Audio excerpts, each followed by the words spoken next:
Bom, o assunto de esclavitud, a mim eu gostava falar um pouquinho mais tocante de consequência da esclavitud, que está não somente com os recursos humanos agora exportar, mas também de países de Hulanda, também o recurso de terra agora exportar.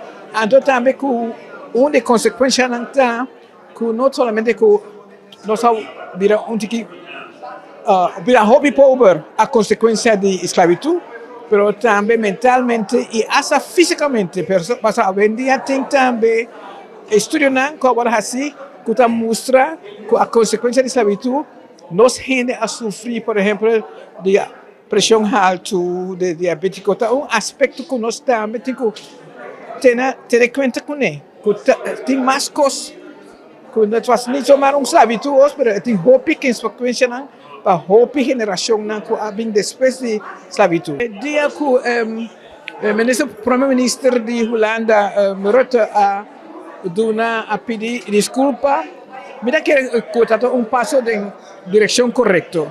Passo a promete reconhecer que o gente de allá ha haci malo contra mi gente, etc. Então, mira gente bom passo para antes, tu não bisa hasta coisa passado lá numa.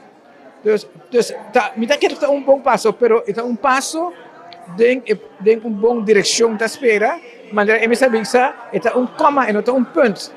Agora nós temos que começar a papia over como nós vai lhe prometer.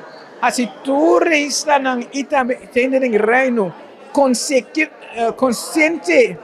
de violação contra direitos humanos de nós e também consequência de esclavitud tem para não que haverá hobby rico e para nós que haverá hobby pobre.